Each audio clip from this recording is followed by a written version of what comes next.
भैया को आपके देखने उधर भैया खड़े हैं, लगभग सबसे भाई ट्यूशन में प्यार आपके भी भाई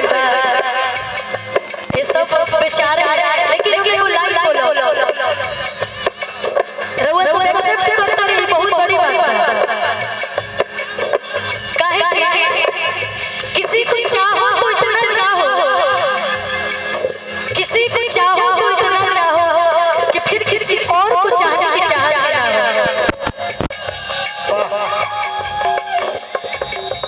प्यार एक ही से होता है, सही मायने में प्यार एक ही से होता है। ओकरे बाद भले बहुत तुमसे प्यार होला, लेकिन वो प्यार ना होला, सच्चा प्यार वही होला जेकरे बिना मन ना लगे। अगर ओके तकलीफ होई तो आपके तकलीफ होई, तने मने हम हो जाते हैं प्यार मोहब्बत के बारे में सुनत हमू देखत एक्सपीरियंस हो गई बोले के। और हमारे इधर बिल्कु भैया भी हैं, उनको तो सबसे ज्यादा प्यार का एक्सपीरियंस है बिल्कु भैया का। भैया क्लास कर ले भाई, कुछ कहेंगे? नहीं तुम जो गा रही हो ना, इसमें हमको एक ही चीज याद आ रहा है सूरज भैया, अधूरा एक प्यार के गजब कहानी, अधूरा एक प्यार के अधूरा एक प्यार के गजब कहानी, अधूरा एक प्यार एक तू तो जाना तारू, एक तू तो जाना तारू, एक हम जाना तानी, अधूरा एक प्यार के गजब कहानी, अधूरा एक प्यार के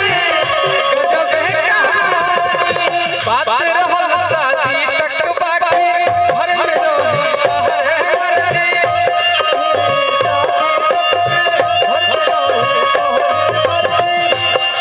कि दुनू याद प्यार चल गइल खानदानी, अधूरा एक प्यार के गजब कहानी, अधूरा एक प्यार के गजब कहानी। यही से कहने है ना कि इनकरा के ज्यादा प्यार का एक्सपीरियंस पर देखा तो नहीं, जो आप बोलते भी है ना उसमें भी दर्द लगता है, अगर आप कोई बात बोल भी देते हैं ना उसमें दर्द लगता है। और ये भी ट्यूशन में प्यार किए थे, क्योंकि हमें भैया सब बताता है, तो हमको बताया था, लेकिन बेचारी से ब्रेकअप हो गया, क्या करेगा, जिससे ट्यूशन में आप प्यार करते थे ब्रेकअप हो गया ना। मुकेश भैया को भी पता है नहीं क्या भाई, अभी बतियाओ तड़े क्या हो भैया, हमसे झूठ बोला तरह आप हमसे भी झूठ बोल रहे हैं। हमें ये विश्वास नहीं था, मैं एकदम दावे के साथ बोल सकती हूँ कि बिक्कू भाई मेरे से कभी झूठ नहीं बोलते हैं, नहीं बोलते हैं ना, प्यार करते थे ना भरपूर। अभी करे सही बात कि ट्यूशन के प्यार यार पर गइल भारे, ट्यूशन के प्यार यार पर गइल भारे।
लड़कियां लास्ट दिन मिलत दिया और अपन सारा दर्द वही जब बयां कर देती है। अच्छा केकर दिल टूटल बताओ लोग हमरा के वही पहली लाइन गाई जेकर दिल टूटल बा सबका दिल टूटा है यार सबका टूटा है दिखा नहीं रहा था। आदमी से प्यार का होता है कि जानवर से कितना का दिल में सब कर एक साथ दिल टूट जाए या तो आप लोग झूठ बोल सबका एक ही साथ थोड़ी ना दिल टूटता है। अब भैया का तरह के तू दिल टूटा। अच्छा कोई बात नहीं है दिल टूटा अब मेहरारू से प्यार करिए आपकी ओर से प्यार मत करिए लोग। एक बार दिल टूट गई तो मेहरारू से प्यार करिए दोबारा कुछ प्यार ना होने के चाहिए। सही बात बोलते नहीं भैया क्योंकि हम तो गाँव में वही काम आएंगे आपकी वाइफ तो ब्याह ही ना करबो प्राण ले ले बड़ा चल जा गोरा वाला तो ही जब मंदिर में बैठ बैठ मैं 50 रुपए अध्यक्ष बन कह दिया ले लिया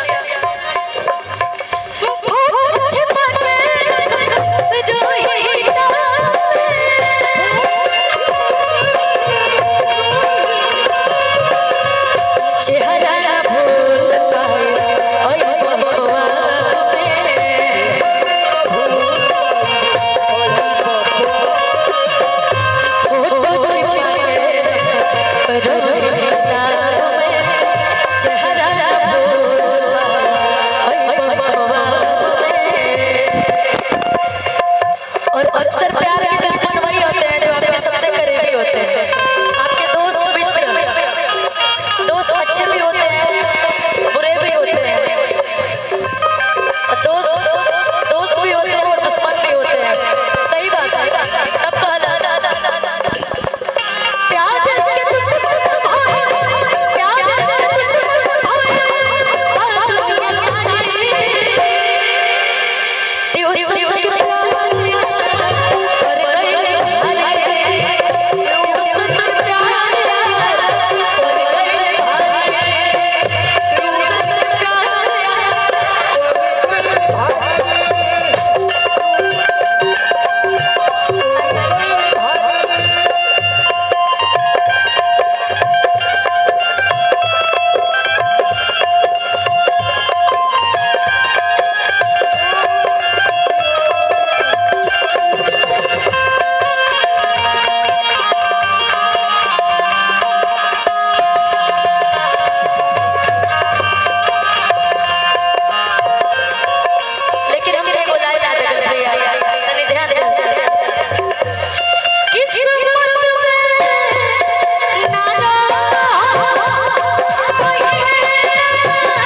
रो रो के कहला कि अब तो हम जाता नहीं मुलाकात आए हुए लेकिन सच्चा प्यार करत रहे लेकिन एगो ऐसनो प्यार होता जानते नहीं कैसे कि पियावो भी जरूरी है आयरो भी जरूरी है आ जरूरी है मजबूरी है दोनों की प्यार अधूरी है। ये हमरे गीत जेकर म्यूजिक डायरेक्टर टिंकू सर ही जबानी और तमाम गीत हमार बनैले बनी बड़ी अच्छा लेकिन आजकल के ई लड़की जो सच्चा प्यार करत रहे रो रो के अपन कहानी कहतिया लेकिन अभी जो कुछ लोग ऐसनो प्यार करता है कि अक्सर लोग के शादीशुदा लोग से ही प्यार होता है ना ओके छोड़ पाता ना एके छोड़ पाता। हम इतना सोशल मीडिया हम चला ले तो देखे नहीं आवत रहे लाइक वीडियो कि पियावो भी जरूरी है आयरो भी जरूरी है कि जरूरी है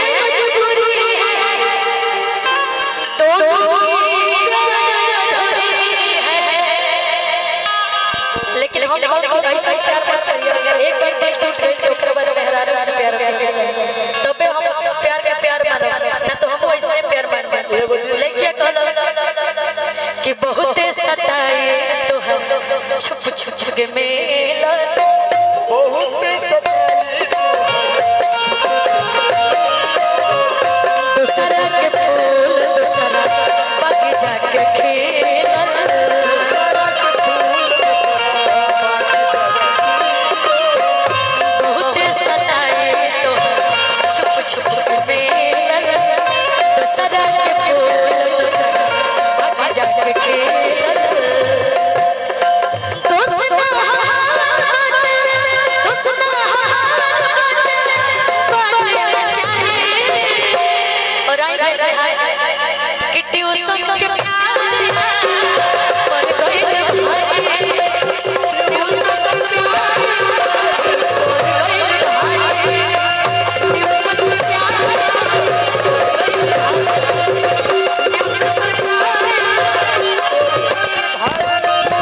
एक बार अच्छा लगा तो ताली बजा दे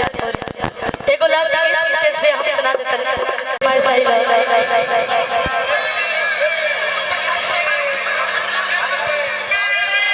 कि कान्हा पुलक नहीं भोला आज चले लचिता के चला पावर के खाने दिल भाषण जानू चल लाजना हमारे शासन जानू ताना मामा दोने पुत्र छुईना पर शासन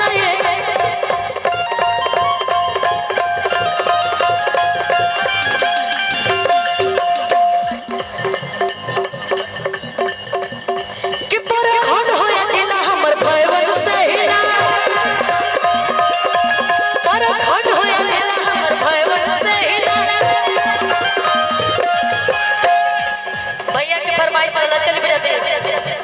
कि पर खंड होया जिला हमर भयवन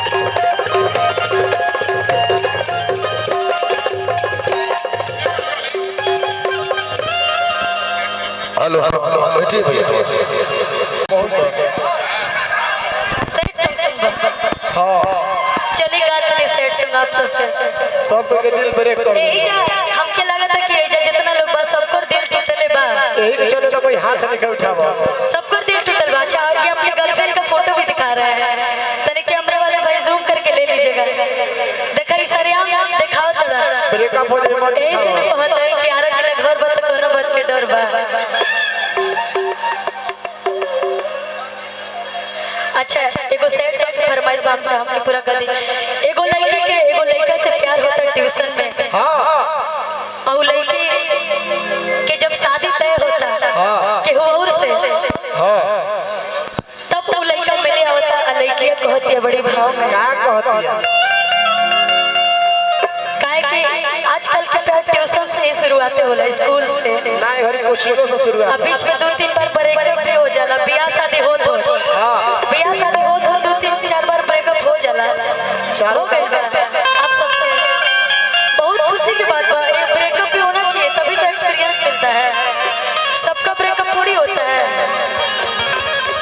जिसके सीने में दिल नहीं जिगरा होता है उसी का ब्रेकअप होता है ब्रेक में कहियो कहीं नहीं